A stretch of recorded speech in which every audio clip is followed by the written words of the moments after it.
طلاب دفعة 2026. السلام عليكم ورحمة الله. صل على الحبيب. شرح منهج الدراسات الاجتماعية الصف الثالث الإعدادي الترم الأول مع مستر حورس.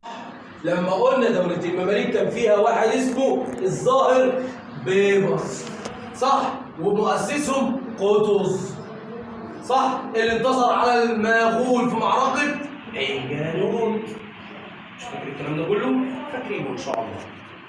اللي انتصر على المغول في معركة إيه؟ عين جالوت.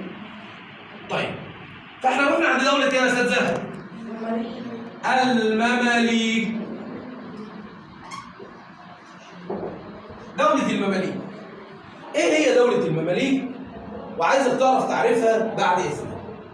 قبل من دولة المماليك أنا هرجع بالتاريخ لورا، وخد بالك الكلام ده هيفيدك في أول درس، كل ده ما خدتش على الدرس الأول. إيه هو؟ دولة المماليك. نرجع قبلهم دولة إيه؟ الأيوبيين. الإيه؟ الأيوبيين. نسبة إلى مين يا جماعة؟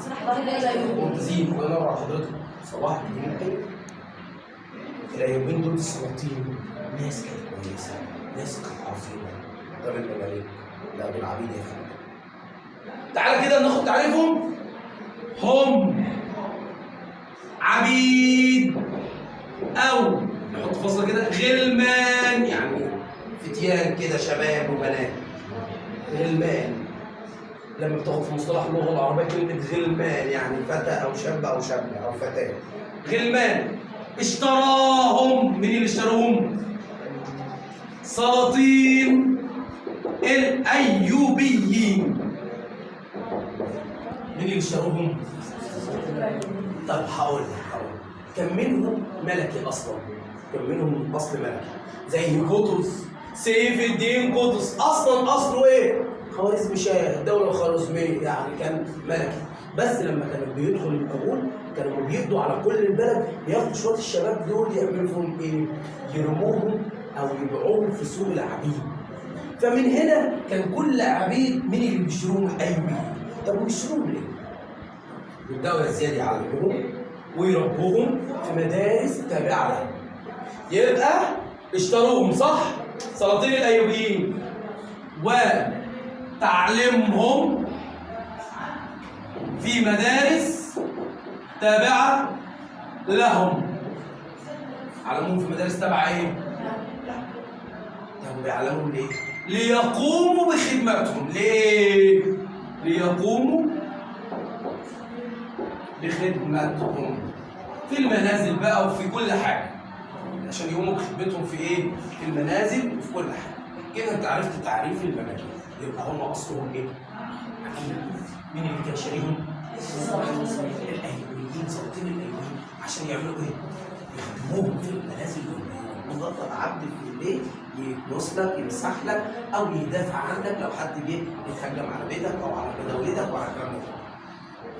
فمن هنا كبروا حتى بقت قصه اللي انت تاخدها السنه دي او مش بعد سلاطين الايوبيين وبعد ما مات اخر سلطان في الايوبيين بدا المماليك يعتلوا مصر. يعتلوا يعني يمسكوا حكم مصر عن طريق قطز، ثم جه بعد قطز. وعموما هم ناس خاينه لبعض. المماليك عشان هم عبيد، في منهم اللي ما يعرفش اصله ولا فصله، في ناس خاينه. ناس ايه؟ خد بالك من كلمه خاينه دي عشان هحكي لها بعدين. يبقى المماليك اصلهم اصلا ايه؟ طبع في دمهم، طبع اسمه ايه؟ الخيانه. والله العظيم هحتاجها، خد بالك من الملحوظه دي، هحتاجها في الدروس. طبعهم طبع ايه؟ خيانه. تعال شوف، ارجع كده معايا كده بحدث صغير. قطز اول ما انتصر في معركه اللي هي رد همجيه المغول، اللي هم كانوا اشرس قوات في العالم في الوقت ده، كان ممكن يدمروا العالم كله، وده الوحيد اللي قدر يتصدى ليهم، رغم ان المغول دول جم على خليفه الدوله الاسلاميه وخلوه يوطوا يسجد تحت قدميهم ويقتلوه وهو زاحف على ركبته كمان. الوحيد اللي قدر يصدهم هو قطز. فانا بعد ما انتصر في المعركه في عين جالوت في فلسطين بجنود مصريه، انتصر بجنود ايه؟ مصريه. وهو خارج من المعركه، خارج بيلف وشه من المعركه، يقوم قتله مين؟ يقوم قتله زميله بيبرس عشان يعترف هو حكمه. يبقى كام مكان؟ دول المماليك ده دولة كبيرة قوي بصراحة، ولكن كانت دولة قوية في بدايتها، دولة قوية قوي وأجبرت العالم كله على احترامه، بدليل إن هي حكمت 4 أماكن. رجعت تعمل إيه بقى؟ رجعت تغير ويحصل فيها اضطرابات. الناس دول كانوا أكتر حاجة فيهم طبع إيه؟ خيانة، صح كده؟ فهنا تدهورت دولة المماليك في أواخر القرن ال15 وأوائل القرن ال16. ركز معايا عشان ده سؤال. تدهورت دولة المماليك امتى يا فندم في الزمن؟ أواخر ال15 الميلادي وأوائل ال16 الميلادي. يبقى متى تدهورت المماليك؟ أواخر ال15 وأوائل. يعني إيه تدهورت؟ يعني حالها مال وآخرها كده باظت. لا ما لسه ما قلت سقطت بقى، لسه ما جيتش كلمة سقطت. فأنا خلينا في تدهورت. تدهورت دي عشان هنقول عليها حاجة سؤالين هم يا أستاذ سندس. السؤالين هم إيه؟ تدهور سياسي وتدهور اقتصادي. لسه ما قلت السقطة، قلت تدهور. تفرق، هناك فرق بين الكلمتين. لكن تدهورت سياسي واقتصادي ايه السبب؟ هيجي لنا كده يا ندى يقول لك ما سبب تدهور دولة المماليك؟ سياسية. ما سبب تدهور دولة المماليك؟ اقتصادية. يبقى ليه سبب، صح؟ السبب في الوقت ده ايه؟ السياسي 3. السياسي كم؟ التدهور السياسي والفشل السياسي فتن وثورات. ناس خاينه. فتن وايه؟ ناس عماله ده يروح يفتن على ده، وده يروح يخون ده، وده يعمل اضطراب على ده، وده يعمل مظاهره لده، وده رافض حكم ده، وده رافض قضاء ده، وده رافض كل حاجه ده. فتن وثورات. فتن وايه؟ يبقى اول تدهور سياسي هو ايه؟ اضطراب الامن. وبعد انت عايزني بعد فتن وثورات ما يكونش في اضطراب امن؟ يعني هيبقى في امن وامان؟ يبقى اكيد الحاكم اللي موجود ده ايه؟ ضعيف. يبقى اكيد الحاكم اللي حاكم الدوله في الوقت ده ضعيف. وطالما في فتن وثورات يبقى الحاكم ضعيف. تعالى اقول لك ملحوظه بوقتنا الحالي. حد يقدر يتكلم في الدوله دلوقتي؟ لان الحاكم قوي. في فتن وثورات؟ في حد بينزل بمظاهرات؟ في حد يقدر يفتح بقه؟ لان الحاكم قوي. لكن هنا طالما في فتن وثورات الحاكم ضعيف، صح؟ ويؤدي الى ايه؟ او ثالث عنصر او ثاني عنصر عفوا هو اضطراب الامن. يعني ما بقاش فيه ايه؟